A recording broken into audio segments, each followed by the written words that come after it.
সুপ্রিয় সুধী, আজ জাতীয় কবি কাজী নজরুল ইসলামের ৫০তম মৃত্যুবার্ষিকী উপলক্ষে বিশেষ আলোচনা নজরুল সঙ্গীতে বিরহ আপনাদেরকে স্বাগত। আমাদের আজকের অনুষ্ঠানে আলোচক হিসেবে উপস্থিত রয়েছেন ডক্টর মোমেনুর রসুল, অধ্যাপক, বাংলা বিভাগ, ঢাকা বিশ্ববিদ্যালয়, বিশিষ্ট নজরুল সঙ্গীত শিল্পী ফাতেমা তুজ জোহরা। জাতীয় কবি কাজী নজরুল ইসলাম প্রায় ৩,০০০-এরও অধিক গান রচনা ও সুরারোপ করেছেন। তার সঙ্গীত জীবন অত্যন্ত বৈচিত্র্যময় ও বর্ণাঢ্য। তিনি শাস্ত্রীয় সঙ্গীত, বাংলা গজল, ইসলামী ও শ্যামা সঙ্গীত, ভক্তিমূলক গান এবং লোকসঙ্গীতের এক অপূর্ব মেলবন্ধন ঘটিয়ে বাংলা সঙ্গীত জগৎকে সমৃদ্ধ করেছিলেন। তিনি বাংলা গানে বিচিত্র সুরের উৎস। তিনি একই সাথে গীতিকার, সুরকার ও সুগায়ক। তিনি বহু নতুন সুরের স্রষ্টা। বিচিত্র সুর আর তালে তিনি তার গান নিত্য নতুন সর্বদা। যেহেতু আমাদের আজকের আলোচনা নজরুল সঙ্গীতে বিরহ, কাজের শুরুতেই আমি মোমেনুর রসুল স্যারের কাছে জানতে চাই নজরুলের সঙ্গীত জীবনের অধ্যায় সম্পর্কে যদি কিছু বলেন। ধন্যবাদ আপনাকে। আধুনিক বাংলা গানের পঞ্চপ্রধান ব্যক্তিত্ব হচ্ছেন রবীন্দ্রনাথ ঠাকুর, অতুল প্রসাদ সেন, রজনীকান্ত সেন, দ্বিজেন্দ্রলাল রায় এবং কাজী নজরুল ইসলাম। ২০ শতকের প্রথম ৪ দশকের মধ্যে এই পঞ্চরত্ন আধুনিক বাংলা গানকে দৃঢ় ভিত্তির ওপর প্রতিষ্ঠিত করেছিলেন। এদের মধ্যে সর্বকনিষ্ঠ ছিলেন কবি কাজী নজরুল ইসলাম।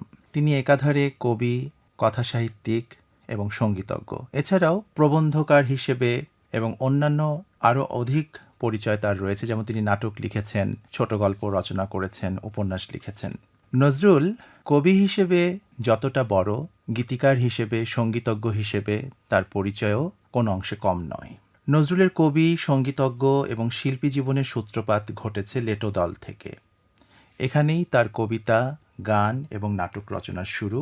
ত্রিশালের দরিরামপুর স্কুল জীবনে নজরুল ময়মনসিংহ অঞ্চলের তথা পূর্ব বাংলার লোকসঙ্গীতের সঙ্গে পরিচিত হন। সৈনিক জীবনে সামরিক ব্যান্ডের দৌলতে তিনি পাশ্চাত্য সঙ্গীত এবং ফার্সি কবিতার সঙ্গে পরিচয়ের সুবাদে গজলের রসবোদ্ধাও হন।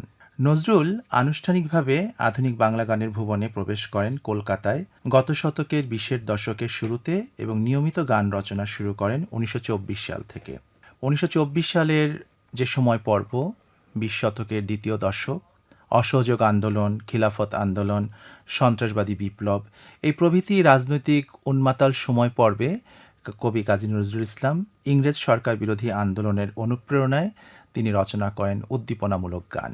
এবং আমরা ইতিহাস থেকে জানি যে ১৯২৪ থেকে ১৯২৬ সালের মধ্যে নজরুল বেশ কিছু উদ্দীপনামূলক গান রচনা করেন।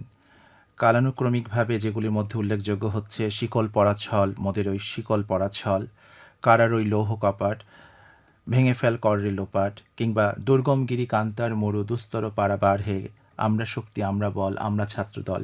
এই যে উদ্দীপনামূলক গান, এই গানের ভেতর দিয়ে নজরুলের এক ধরনের সঙ্গীত জীবনের অধ্যায় শুরু হয়। তবে নজরুল কেবল সঙ্গীত প্রতিভায় তিনি উদ্দীপনামূলক গান দিয়েই যাত্রা শুরু করলেও পরবর্তীতে আমরা তার গানে দেখতে পাই প্রেম, বিরহ, প্রকৃতি এবং আরও অন্যান্য অনুষঙ্গ, যেটা আমাদের আজকের অনুষ্ঠানের বিষয়ের সঙ্গে একেবারেই সঙ্গতিপূর্ণভাবে লক্ষ্য করা যায়। নজরুলের সঙ্গীতে যে বিরহ, এই বিরহ নানাভাবে প্রকাশিত হয়েছে। বিরহ কেবল কাউকে না পাবার জন্য যে আক্ষেপ থেকে যে বিরহ, তা কিন্তু নয়। এই বিরহ কবির অন্তর্জগৎ এবং প্রকৃতির বহির্জগৎ দুটোকে মিলিয়ে তার সঙ্গীতে কিংবা সাহিত্যে বিরহের একটা ভূমিকা প্রকাশিত হয়েছে। নজরুল তার সিন্ধু হিন্দোল যে কাব্যগ্রন্থ, সেই সিন্ধু হিন্দোল কাব্যগ্রন্থের একটি কবিতা আছে সিন্ধু। সেই কবিতায় তিনি এক জায়গায় বলেছেন যে, তুমিও বিরহী বন্ধু, আমিও বিরহী। এই যে বিরহী, এই বিরহী সত্তাটি কেবল একপাক্ষিক নয়। নজরুল কেবল নিজেকে বিরহী বলছেন না, তার প্রাপণীয় যে মানুষটি তাকেও তিনি বিরহী বলছেন। এবং তার সঙ্গীতে বলেন, সাহিত্যে বলেন, সব ক্ষেত্রে তার বিরহকে নানাভাবে তিনি তুলে ধরতে চেয়েছেন। নজরুলের জীবনে নারীর একটি বড় ভূমিকা ছিল। বিভিন্ন নারীর সংস্পর্শে তিনি এসেছেন। প্রথম স্ত্রী নার্গিস, দ্বিতীয় স্ত্রী প্রমীলা এবং আরও যারা তার জীবনে এসেছিলেন, তাদের ভূমিকা কোনো অংশে কম নয়। ধন্যবাদ স্যার। অত্যন্ত চমৎকারভাবে আপনার এই বিশ্লেষণ আমাদের শ্রোতাদেরকে সমৃদ্ধ করেছে। নজরুল সঙ্গীতে বিষয় ও সুরগত বৈচিত্র্য বর্ণনা করতে গিয়ে নজরুল বিশেষজ্ঞ আব্দুল আজিজ আল আমান লিখেছেন, গানগুলি এক গোত্রের নয়, বিভিন্ন শ্রেণীর। তিনি একাধারে রচনা করেছেন গজল, কাব্যসঙ্গীত বা প্রেমগীতি, ঋতুসঙ্গীত, খেয়াল, রাগপ্রধান গান, হাসির গান, কোরাস, দেশাত্মবোধক গান, গণসঙ্গীত, ছাদ পেটাবার গান, তরুণ বা ছাত্রদলের গান, মার্চ সঙ্গীত, সাম্প্রদায়িক সম্প্রীতির গান, নারী জাগরণের গান, মুসলিম জাতির জাগরণের গান, শ্যামা সঙ্গীত, কীর্তন, বৈষ্ণব পদাবলী, অন্যান্য ভক্তিগীত, ইসলামী সঙ্গীত, শিশু সঙ্গীত, নৃত্য সঙ্গীত, লোকগীতি, যার মধ্যে ভাটিয়ালি, ভাওয়াইয়া, সাম্পানের গান, ঝুমুর, সাঁওতালি, লাউনি, কাজরি, বাউল, মুর্শেদি এবং আরও নানা বর্ণের গান। বিভিন্ন বিদেশি সুরের আদলে রচিত গানের সংখ্যাও কম নয়। এছাড়া লুপ্ত বা লুপ্তপ্রায় রাগ রাগিণীকে অবলম্বন করে হারামণি পর্যায়ের গান এবং নতুন সৃষ্ট রাগ রাগিণীর উপর ভিত্তি করে লেখা নবরাগ পর্যায়ের গানগুলি নজরুলের সাঙ্গীতিক প্রতিভার অসামান্য কৃতিত্বের পরিচয় বহন করে। প্রিয়জনকে হারানোর বা দূরে থাকার কষ্ট তার সুরের খুব সুন্দরভাবে ফুটে ওঠে। এ সম্পর্কে জানতে চাইব আমাদের শ্রদ্ধেয় সঙ্গীত শিল্পী ফাতেমা তুজ জোহরার কাছে। আমরা সবাই জানি যে কাজী নজরুল ইসলামের রচনা বা গানের ব্যাপ্তি কতখানি। এতদিনের সময়ের মধ্যে বিভিন্ন আলোচনার কথায় এটা আমরা সবাই কম বেশি জানি। আমি কথা প্রসঙ্গে একটু কিছু কিছু গানের কথা বলবো, যেটা প্রেম বিরহ নিয়ে যে কথাটা আমরা বলি, এক পাশে প্রেম এক পাশে বিরহ। কাজী নজরুল ইসলামের গানের মধ্যে বিরহের কথা, যেটা বিরহের যে অনুভূতিটা, এটা অদ্ভুতভাবে বিভিন্ন রকম গানের মধ্যে করা আছে, রচিত করা আছে। এবং ওই রাগের সঙ্গে যেটা ব্যাপার, তাল সঙ্গে, যেমন এই মুহূর্তে মনে পড়ছে দিতে এলে ফুল হে প্রিয় কে আজি সমাধিতে। এটা আমি মনে করি যে এটা বিরহর থেকে আরো অনেক বড়। দিতে এলে ফুল হে প্রিয় কে আজি সমাধিতে মোর, এতদিনে কি আমারে পড়িল মনে মনোচোর। তো সেই গানটা আমি একটুখানি শোনাই। দিতে এলে ফুল হে প্রিয় কে আজি সমাধিতে মোর, দিতে এলে ফুল হে প্রিয় কে আজি সমাধিতে মোর, এতদিন কি আমারে পড়িল মনে মনোচর, এতদিন কি আমারে পড়িল মনে মনোচর, জীবনে যারে চাহনি তাহারে ঘুমাইতে দাও, মরণ পারে ভেঙো না ভেঙো না তাহার ঘুম ঘোর, মরণ পারে ভেঙো না তাহার ঘুম ঘোর, দিতে এসে ফুল কেঁদো না প্রিয় মোর সমাধি পাশে, ঝরিল যে ফুল অনাদরে হায় মরণ পারে, ঝরিল যে ফুল অনাদরে হায় নয়ন জলে বাঁচিবে না সে, সমাধি পাষাণ নহে গো তোমারও সমান কঠোর, সমাধি পাষাণ নহে গো তোমারও সমান কঠোর। তো এরকম ধরনের অনেক গান উনি, যেমন একটা গানে যে সবাই জানে গানটা, নামিটিতে আশা ভাঙিল খেলা মোর, নামিটিতে আশা ভাঙিল খেলা, জীবন প্রভাতে এলো বিদায় বেলা, ভাঙিল খেলা মোর, নামিটিতে আশা ভাঙিল খেলা, আঁচলের ফুলগুলি করুণ নয়নে নিরাশায় চেয়ে আছে মোর মুখ পানে। আঁচলের ফুলগুলি করুণ নয়নে নিরাশায় চেয়ে আছে মোর মুখ পানে। বাজিবে না বুকে যেন, বাজিবে না বুকে যেন কার অবহেলা। ভাঙিল খেলা মোর না মিটিতে আশা, ভাঙিল খেলা। অসাধারণ। নজরুল সঙ্গীতে ঠিক এইভাবেই বিরহ এক গভীর ও আকুল আবেগের প্রকাশ ঘটিয়েছিলেন। তার প্রেমে যেমন রয়েছে পাওয়ার আনন্দ, তেমনি রয়েছে তার চেয়েও বেশি রয়েছে না পাওয়ার বেদনা, অশ্রু, ঠিক দীর্ঘশ্বাস। ঠিক ঠিক কথাটা একেবারে আমার মনের কথা, দুটোই আপনার এই গানের পরে আসলে এই কথাটাই আমার মনে হয়েছে। Thank you. এই যে তার না পাওয়ার যে বেদনা, তার যে অশ্রু, এবং একই সাথে তার যে বিচিত্র মাতৃকতা, তার ভক্তিমূলক গান, ইসলামিক গান, গজল, আবার জাগরণমূলক গান, আবার প্রেম প্রকৃতি পর্যায়ের, এবং আবার শ্যামা সঙ্গীত, এই যে বিচিত্র মাতৃক স্বরূপ তিনি প্রকাশ করেছেন তার সঙ্গীতের মধ্য দিয়ে, এই সম্পর্কে একটু স্যারের কাছ থেকে জানবো। আচ্ছা, নজরুল বারবার প্রেমে পড়েছেন এবং প্রেমে পড়ে ব্যর্থও হয়েছেন, কারণ আমরা জানি যে বিরহ বঞ্চনা হচ্ছে প্রেমের গুরুত্বপূর্ণ একটা অংশ। নজরুল যাদের ভালোবেসেছিলেন তাদের ভালোবাসা না পেয়ে তিনি বিরহে কাতরও হয়েছেন, এবং তার সেই বিরহী মন নিয়ে তিনি সাহিত্য সঙ্গীত সৃজন করেছেন। তিনি বলেছেন যে বিদায় সখী খেলা শেষে এই বেলা শেষের ক্ষণে, এখন তুমি নতুন মানুষ নতুন গৃহকোণে। কিংবা তিনি বলছেন যে আমি জাহান নামের আগুনে বসিয়া হাসি পুষ্পের হাসি।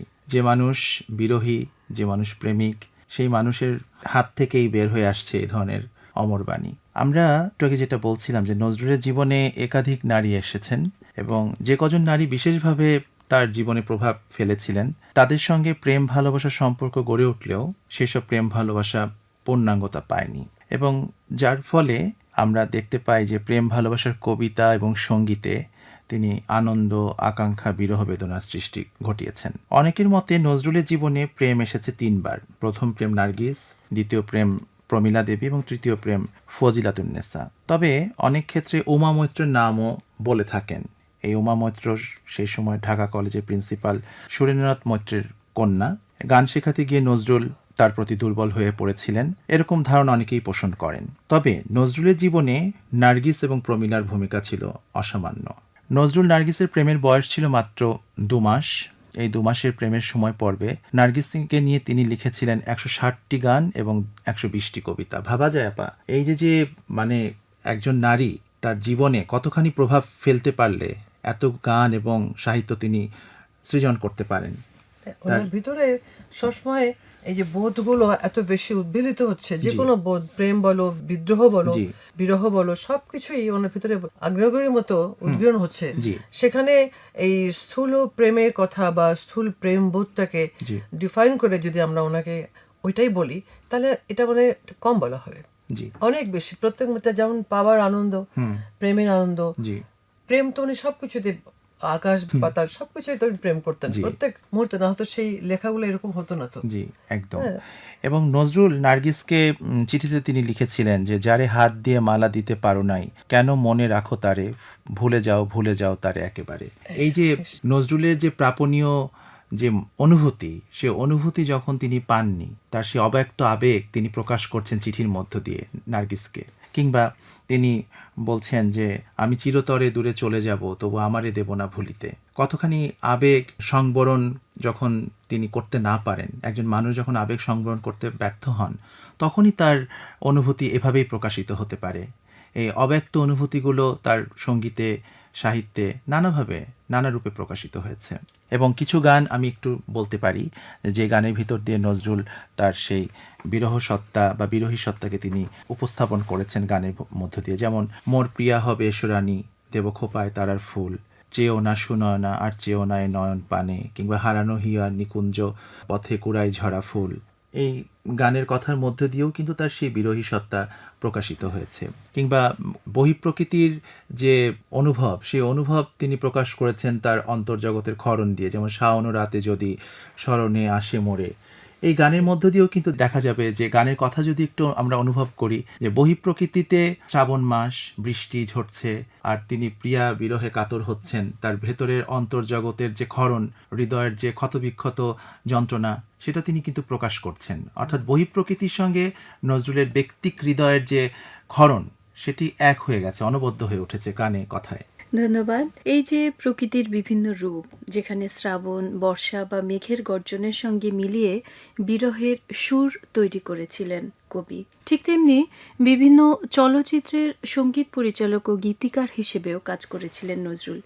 সাঁওতালি ও ঝুমুর তালের সংমিশ্রণে নতুন ধারার গানও তিনি তৈরি করেছিলেন। তার সুরের বহুমুখী প্রতিভার জন্য তাকে সুর ভান্ডার বলা হতো। এক্ষেত্রে তার চলচ্চিত্রের ক্ষেত্রেও বিরহটা কিভাবে উপস্থিত, এটাকে নিয়ে একটু যদি আপা বলতেন। চলচ্চিত্রে বলো, লেখনীতে বলো, সবখানে বিরহের তো গানে সবখানে এগুলো আসছে বারবার করে। তার অনুভূতি যে কথাগুলো, প্রেম বিরহ মানুষের চরিত্রের একেবারে মানে সবচেয়ে বড় অনুভূতি, নিবিড় একটা অনুষঙ্গ বলা যায়। হ্যাঁ, অনুষঙ্গ। এবং এই অনুভূতি যখন মানুষ প্রকাশ করে, তখনই মানুষ কিন্তু সার্থক হয়ে ওঠে। যিনি প্রেমে সামগ্রিকভাবে উদ্বেলিত হচ্ছেন, তিনি কিন্তু বিরহ একইভাবে, অনুভূতিটা একই কিন্তু আসলে। তার রচনায় আমরা ফার্সি, গজল ও সুফি যে দর্শন, তার প্রভাবে বিরহ সেখানে আত্মিক মুক্তির সাধনায় লিপ্ত। সে আত্মিকভাবে মুক্তি সে লাভ করতে চেয়েছেন। এই যে নিজেকে উপলব্ধি করা বা খুঁজে বের করা, সৃষ্টিকর্তার কাছে নিজেকে নিবেদন, এই ক্ষেত্রে বিরহটা আপা কিভাবে এটা যে উপলব্ধি করে, যে মানুষ যখন একটা গানের বা একটা কবিতার বাণী কেউ পড়বে, সেখানে কিন্তু অনেকগুলো ওটা কি বলে মানে সম্পত্তি, মানে প্রপার্টি যে খুঁজে পাবে, যে নজরুলের গানের প্রপার্টি কি কি কিরকম কিরকম ছিল, কেমন কেমন ছিল। আমরা হাসির গান করতে গেলে বা অন্য গান করতে গেলে আমরা অনুপ্রাসগুলো বেশি বেশি দেখি। অনুপ্রাসের ব্যবহার কিন্তু এত নাই, অন্য কোনো কারোতে এত নাই। তার কবিতায়, সঙ্গীতে, সব ক্ষেত্রেই অনুপ্রাসের যে এত বিচিত্র মাত্রিক প্রয়োগ, এবং নানা ধরনের অনুপ্রাস, চেকানুপ্রাস, অন্তানুপ্রাস, আদ্যানুপ্রাস। তো এই জিনিসগুলো তুমি যে বলছো, এই জিনিসগুলো কিন্তু আমি মনে করি আমাদের শ্রোতা, দর্শক, ছেলে মেয়েরা, বড় ছোট যারা আছেন, তাদের ব্যাপারটা একটুখানি আর একটু ভিতরে যাওয়া দরকার। শুধুমাত্র গানটা শুনলাম, বিরহের কথা বললো, তো আমি চিরতরে দূরে চলে যাব, তবু আমারে দেব না ভুলি তাহারে কি প্রাণ জোড়ারো। কিন্তু ওটা একটু পড়লে ওটা আরো গভীরে যাওয়া যায়। আমি সবাইকে অনুরোধ করতে চাই যে শুধু প্রেমের কথা বললো, একটুখানি আহারে কি কথা বল। দীপ নিভিয়াছে ঝড়ে, জেগে আছে মোর আঁখি, কে যেন কহিছে মোরে, মোর বুকে মুখ রাখি, পথিক এসেছো নাকি। এই যে কথাগুলো শুনে গেলাম শুধু, কিন্তু এটা আরেকটু পিছনে গেলাম না, একটু গভীরে গেলাম না। আমি চাই যে যারা নজরুলের গান শুনেন, তার লেখা পড়েন, তার কবিতা পড়েন, সবাই জন্য একটু ভিতরে যান, তাহলে জিনিসটাকে আরো একটু ভালো করে তারা করবে। কারণ তাদের জন্যই কিন্তু আমাদের এই অনুষ্ঠানগুলো করা, তাদের জন্য এই কথাগুলো বলা, গানের মধ্যে মধ্যে একটুখানি বলার চেষ্টা, মানে এক করার জন্য, সবাইকে সম্পৃক্ত করার জন্য, যে আমরা এটা পড়ি একটু। আমরা যে গান করি, তোমরা যে লেকচার করো, আমরা পড়ি, কিন্তু পিছনে পড়াশোনা অনেক বেশি থাকে। তাহলে হয় কি, জিনিসটা খুব সহজ হয়ে চোখের সামনে চলে আসে, এই আর কি। প্রত্যেকটা অনুভূতির যে তীব্রতা, এটা সত্যি মানে ভাবায়। কিন্তু নজরুল পড়লে আসলে কিন্তু এগুলো ভাবায় মানুষকে। রোজ অনেক মানুষের সাথে কথা হয়, তারা বলেন যে আপা, আমি কাজী নজরুল ইসলামকে ভাবতে পারি না, আমি ভাবতে চাই না, কারণ আমার মাথা কুলাবে না ভাবাটা। হ্যাঁ, আমি তাই নাকি? হ্যাঁ, আমি শুধু আমার ভাষায় বলতে পারি যে এ কি, আমি আর কিছু বলতে পারবো না। এবং আমি এক বাক্য একটু বলি যে বাসনার অচরিতার্থতা নজরুলকে মানে বড় অভিমানী করে তুলেছিল। এই যে না পাওয়ার যে বেদনা, কষ্ট, এই অচরিতার্থতা নিয়েই কিন্তু তিনি চলে গেছেন, তাকে অভিমানী করে তুলেছে। এবং তিনি বলেছেন যে আমিও বিরহী, তুমিও বিরহী। নজরুল প্রথম হারমোনিয়াম ব্যবহার করে বিষয়হীন যে কোনো রাগের পূর্ণ কাঠামো দাঁড় করাতেন। তারপর রাগ ও তালের সাথে খাপ খায় এমন শব্দ বাছাই ও ব্যবহার করে উত্তম সুরের সাহায্যে গীতিকবিতা রচনা করতেন। কাজী মোতাহার হোসেনের বর্ণনা অনুযায়ী নজরুল একটি গানের গীতিকবিতা রচনা করতে ন্যূনতম 5 মিনিট থেকে সর্বোচ্চ আধ ঘন্টা সময় নিতেন। আবার নজরুল নিজে গানের স্বরলিপি লিখতেন। গ্রামোফোন কোম্পানিতে সুর ভান্ডারী হিসেবে সঙ্গীত পরিচালনার সময় কোম্পানির লেখকেরা দ্রুত গতিতে নজরুলের স্বরলিপি লিখে নিতেন। বুদ্ধদেব বসুর বর্ণনা অনুযায়ী গান রচনার ক্ষেত্রে নজরুল নির্জনতার দাবি করতেন না, বরং কোলাহলের মধ্যে সুর ও গীতিকবিতা সৃষ্টিতে পারদর্শী ছিলেন। নজরুলের সৃষ্টির এই যে বৈচিত্র্যময়তা, এ সম্পর্কে যদি কিছু বলতেন। না, তার যে প্রেম বিরহ বা যে কোনো অনুভূতির যেটা মিশ্রণ তার ভিতরে হতো, হ্যাঁ, তার মধ্যে আমার চোখে পড়ে যে সবকিছুই প্রবল, যেটা যেটা রণসঙ্গীত, হ্যাঁ, তার যে কোনো জায়গায় বিদ্রোহী কবিতা, হ্যাঁ, আবার তার প্রেমের আখ্যান, মানে তো সব। আজকে যেটা বিরহ নিয়ে আমি কথা বলছিলাম, ওই জন্য সেই কথাগুলো আমার বলতে ভালো লাগবে মনে হচ্ছে। যেমন যে কে গো আমার সাজ গগনে গধূলির রং ছড়ালে, মিলনেরি বাজে বাঁশি,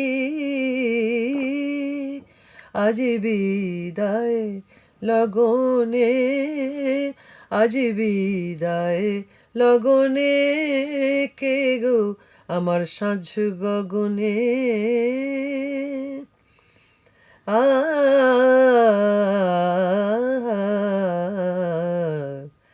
আজিয়ে ঝরা ফুলের অঞ্জলি কি নিতে